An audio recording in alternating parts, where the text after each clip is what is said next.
Magaling din na actress yan, magaling. Alam mo ba kung sino pa magandang bata? Natapos ko na ba i-share? Natapos mo na i-share. Okay. Alam mo ba kung sino pa yung may magandang bata? Sino? Si Jillian Ward. Ay, yun yung sasabihin ko ngayon. Let's not talk about... Teka. Let's not talk about Jillian Ward. Let's not talk about Jillian Ward. Let's move forward. Next year natin mag-usapan. Kasi ibang show yan. Ibang show. Isi-segue ko lang. Nakita ko lang na, ang dahil pala niyang ipundar na sasakyan tsaka bahay. At a young age. Sports car. Good for her. Good for her. Okay, next. Sinabi mo na rin lang si Jillian Ward. Ito, yung isa sa mga paborito mong actress din to, Ingo. Si Barbie Imperial. Hindi, ito yung pagbabalik niya sa acting. After a long while. Kuya Jobber. Walang iba. Kuya Jobber, tampot. Ano ba, Dre? Tapos kakain ng dingdong. Di mo alam yan, Dre? Tanga naman ito eh. Nang ina mo rin eh. Jobber, what's up? Uwang ko ni RJ. May video kami dati ni Kuya Jobber, dalawa eh. Ay, seryoso? Oo, dalawa. Nag-magic ako. Tapos kinain niya yung bara ko, gago. Sabi ko, bunot ka isa. Putak kinain. Kulang na tuloy ako ng 5 diamonds. May kagat na. Pero imaginein mo, si Kuya Jobert, nasa dirty linen. Ate naman eh. Pinatay mo siya eh. Tangina naman, Dre. Kulit mo rin eh. Paano natin lilibing yan? Paano natin lilibing yan, tuloy? Nag-iinuman lang tayo eh. Tangina Jobber. Sino yung dapat sasabihin mo ko eh? Pinatay mo siya, beast mode ka eh. Mumurahin ka pa eh, no? Tangina naman tuloy. Ito man. Hindi, yung isa, yung napunta ka na rin lang kay Jillian Ward. Ito ka na lang, kay Cyril Manabat.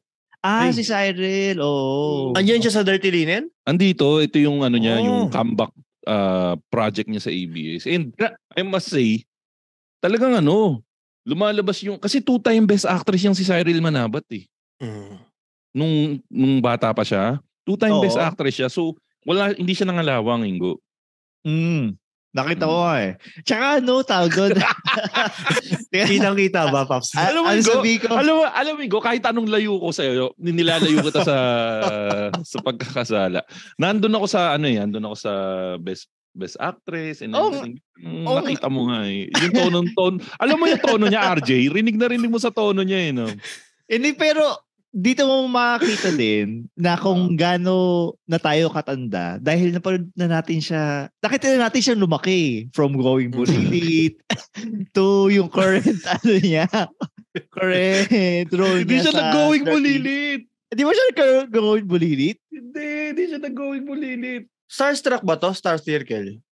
Star Circle. Star Circle. Ayun, from Star Circle to yung current role niya. Ang ganda ng progression. Child actress kasi siya. Alam mo ba nung kabataan niya? Yung bumabasag kay Vice Ganda sa mga pelikula. Siya ba? Yung kumbaga nung nagsama sila ni Vice Ganda dun sa isang pelikula, yung Girl Boy, Bakla Tomboy yata. Siya yung nagbibigay ng punchline lagi na kunwari, pangit ka kasi, yung mga gano'n. Siya ba yun? Oo, magaling siya. Grabe. Saka nagkaroon din siya ng mga TV show na na tawag dito, naging siya yung bida. Tulad ng 100 Days to Heaven. Ganda rin yun. Magaling umiyak si Cyril Manabat. Ay, magaling. Ilan taon na siya doon? Mga bata rin din siya, mga bata. Bata pa siya. Pero saan pa siya saan siya na-awardan na movie? Dati, ano ba? May mga teleserye siya, alam ko na yung 100 Days to Heaven, Tanging Ina Mo, Agua Bendita. Nagtanging Ina Mo siya. Ano ba yan? Hindi, pero sa Tanging Ina Mo, small role lang siya doon. Okay. Nanalo siya doon ng Best New Female TV Personality sa Agua Bendita. Tatanda niya Agua Bendita? Oo. Andy Manzano yun. Andy Eigenman. Yung siya, yung may kakambal siyang tubig. Eh. Pero isipin mo, no? Isipin mo, RJ, yung nagpipitch pa lang sila ng storya. Ano yung magandang gagawin nating teleserye ngayon? Alam ko na. Bida si Andy Eigenman. Ay, maganda yan. Okay yan. Bida si Andy Eigenman. Anong storya? May kakambal siya tubig. Putangay na. Nasa main na battle. Gagaling din ng writer nila no? Isipin mo yung sa Channel 7 dati. Baliktad yung mukha. Sinong bida natin ngayon? Si Barbie Imperial, sir. Saka si yung bagong kuha natin sa Channel 2. Yung kapatid ni Angelica. Ay, maganda yan. Medyo maganda. Magkasame yung profile nila. Paano gagawin natin? Sir, kambal sila. Ay, putak mo tayo maganda. Medyo maglapit ang tsura nila. Sir, pero yung kambal nila, kambal toko sila. Ay, oo, maganda yan. Kambal toko. Kaya lang, sir, iisang katawan nila. Yung mukha nung isa nasa likod. Tangina. Paano kaya matulog yun, no? Nabubulunan yung isa, no? Ang tulog nun yung fetal position lagi, yung nakatagilid. Tangina yan. Ikakorek ko muna si McCoy. Baka kasi i-search niya na si Barbie Imperial eh. Barbie Fortaleza yung Barbie Fortaleza pala, sikat na sikat. Barbie Fortaleza. Fortaleza yung yung sanglaan ba yun? Si Barbie Fortaleza yung susunod sa yapak ni Susan Africa no? Parang nanay na may sakit. Para yung laging ganung mga role na laging depressed na mga Uy, pero sikat yang si si Susan Barbie. Africa. May kanta yan. Di ba uso-uso yung kanta niya dati yung... yung kinanta ng DJ na yung... Si Susan Africa. Si Susan Africa. Waka waka. Di, may lyrics yun. Teka. Waka waka. Susan Africa lyrics. Susan Africa. Si Kakantayin ko Rex yung Susan Cantatero Africa yan. lyrics. Sabi ni Mark D. Ano? Rex Cantatero. Ayun, si Rex Cantatero. Sumikat dati yun eh. Asan yung lyrics? Gusto makita yung lyrics eh. Nasa YouTube yun eh. Ni Revise. Yung lyrics ng Waka Waka. Ito, nakita ko yung lyrics sa YouTube eh. Makuha ko lang yung simula ng lyrics. Ayan.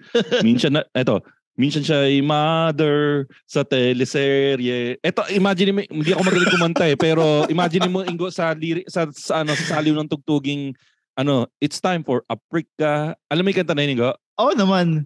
Sige, ito. Yan, sino kumanta nun para masulat ko dito sa notes? Di ko matandaan. Basta yun. Cantatero, Rex Cantatero. Shakira, yun, Shakira. Shakira. Ito kakantahin ko para sa minsan siya ay mother sa teleserye. Okay. Sa pag-arte, di siya pahuhuli. Bagal ng Rex. Sa iyong lahain, lahat na antig, mapa-serious, mapa-drama, ikay award winner. Ang iyong role, you feel it.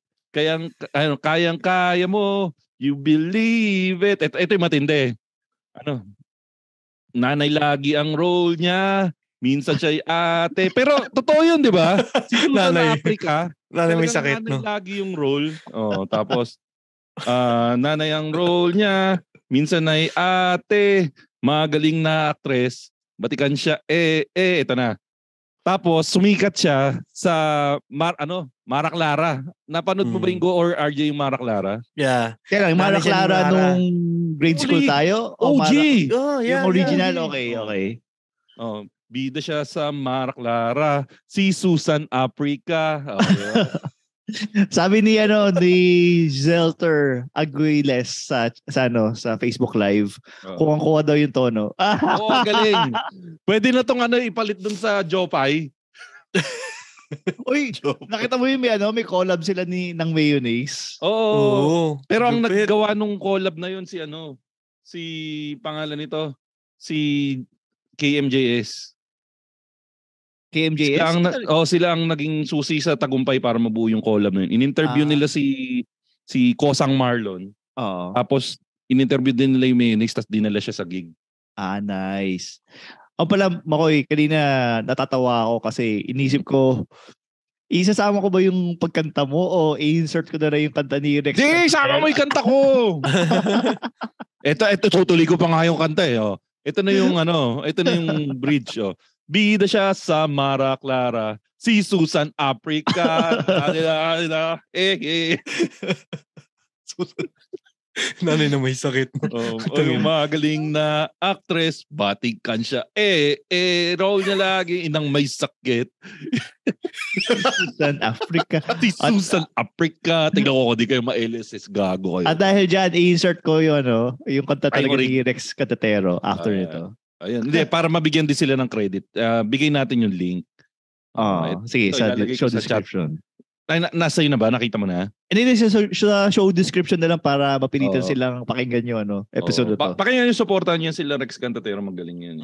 Tapos mag-iwan kayo ng sa YouTube channel nila na Machong Chismisan brought us here. Ito sabi ni Mark D, siya yung binubugbog ni Erwel Tongko, si Gary. Si Gary. Sumalangit nawa. Namatay Yung Gary Lising? Putek si Gary, yun yung pangalan ng role niya sa Mara Clara. Puta na Gary Lising. Yung nagpalit ng baby. Tangina. Oo, siya yung nagpalit ng Gary baby. David. Ano Gary David? Sabi ni Mark D, si Gary David, gago. Ginagawa ko yung dating palit ng baby sa hospital. Nurse ako. Nag-nurse ka ba? Nursing ako. Nag-nurse siya, ano ka ba? Parang hindi na Hindi, I mean, akala ko sa Canada. Hindi. Dito sa Pinas ako nag-nursing. Ayan, palit baby ka na. So, dahil sa'yo na-inspire yung writers ng Mara Clara. Gago, matagal na siya. Nauna sila. Nung sumikat yun eh. Oy, si Camps nasa comment. Oy, thank you sa 50 stars, Camila. Oo nga. Ayun nga pala, kung nanonood kayo ng live sa Facebook, utang na loob, magbigay naman kayo ng stars. Yan. Kasi hindi namin ma-withdraw yung cash namin hanggang hindi umaabot ng 1,000 stars in Maki. Alam mo yung feeling nun, RJ? Yung pakiramdam namin ngayon, parehas nung pakiramdam nung yung may pera ka sa ATM pero below sa minimum withdraw level. O baga 99 pesos pero 100 pesos yung dapat mong konti na lang. Kulang na kulang. Yung parang kulang ka ng pamasahe pero di mo ma-withdraw yung pera sa ATM kasi 99 pesos lang.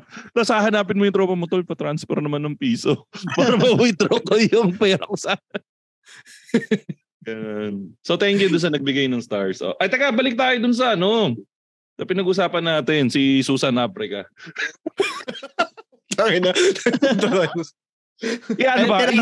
I-ditch na ba natin tong topic na na dirty linen, yung mga lumang artista na lang na tumatak sa Yan.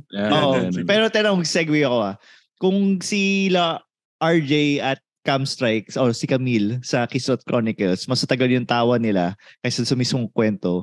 Sa amin, sa Machong Chismisan, mas matagal yung segue kaysa sa mismong kwento. So...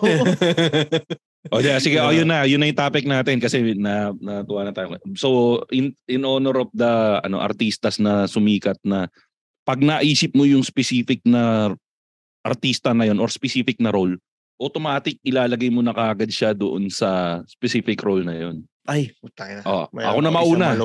Ako na mauna. So, kunwari gagawa tayong teleserye. Tapos tayo yung magkakast.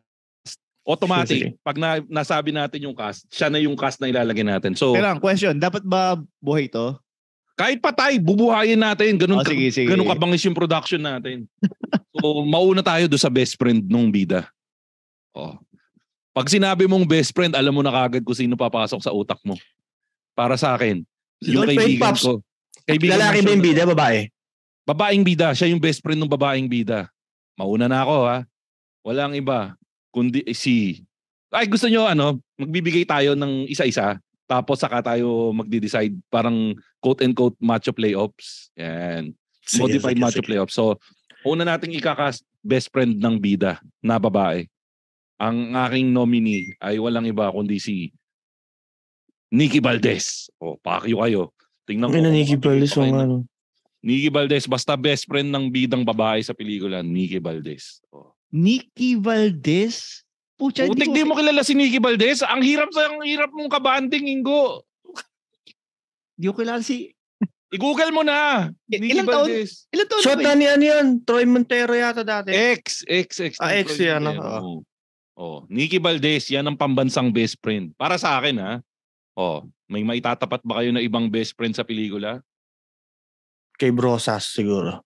Ay, putik. Magandang answer din yan, ha? Pero... Kengkoy na... Yung, di ba, pag best friend, dapat siya madaldal, yung neutral, yung emosyon. Oo. Hindi ko matandaan kung si Kay Brosas ba yung nagsabi, yung parang may hinirit siya dati, pagod na yung pek-pek ko. Pag gano'n yung mga term siya yun. Yan, Kay Bros. Pero mas leaning ako kay Nikki Valdez, pero magandang answer din yung Kay Brosas. Ako pare,